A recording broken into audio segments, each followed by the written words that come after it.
getting to those bolts. Got to put an AC compressor on it. While we're here, where's that old one? There it is. Thing was locked up tight. Lines were taken off, and I think it got rained into it. Locked her up. Are you serious? I wasn't recording that whole time. There we go. Mix in a little bit of Chevy juice. Okay, that was kind of dumb, but Dex Cool Concentrate. Add water. Only ever use distilled water. Other water has minerals, and that's why you see junk in your radiators and your coolant lines and everything. So, distilled water only. Tech tip.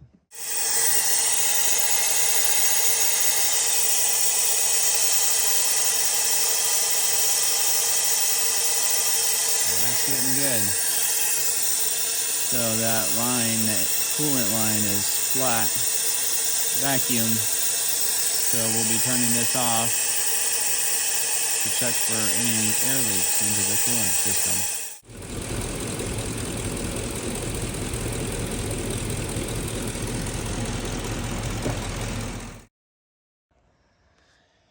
Okay, well, I have replaced so many parts here. I figured I would do a quick show of what we did. The alternator was bad from the weather. Water getting down, and the back of it probably shorted out, and so it was bad. But I did have one on the shelf in my garage here. When we went to do it, the belt was stuck, the tensioner was seized up. Fortunately, I had used one of those on the shelf, took it off, and now you can see, well, I can't pull it from here, but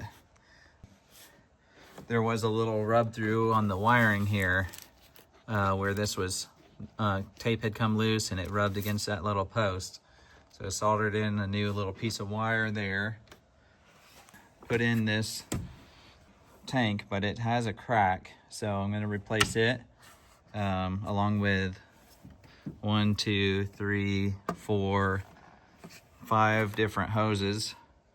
Had to get a radiator. Did have a used radiator that looked in really good condition. Put a new battery in it.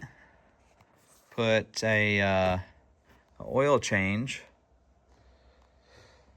We did replace the entire fuse block here. The first video, it had water in it and some corrosion, so completely got rid of the original. Even the black box underneath had some broken tabs, so replaced that so that it had both of these locks, and the bottom had all the tabs to where it all locked together. Put in this washer fluid tank out here. Still have to get a fender. Do have a used hood up there to put on it. Got some new headlights, little sneak peek there. We put the entire front core support harness that runs along there. As you saw in the other video, it's hard to tell what all it goes to, but you got your sensor for your lock, your headlights, your fog lights, your ambient air temperature sensor, airbag sensors down below the bar. So that whole harness has been changed out. So that's pretty much it under the hood. Also, these little elbows always go bad. I've got some sitting on the hood here. Common GM fail point. They hook up to the rear heat lines and the heater core. There's 2 of those back there. And replace the AC compressor. Got the lines hooked back up down there. It's a little hard to see. So that one felt really good. Need to put a belt on there still. And put a breather box and a mass airflow sensor in there. So far, all these parts except for the battery and headlights were used off of another vehicle. So I've got a parts vehicle for restoring this one, and we'll see how that goes. here going forward. There's still lots to do.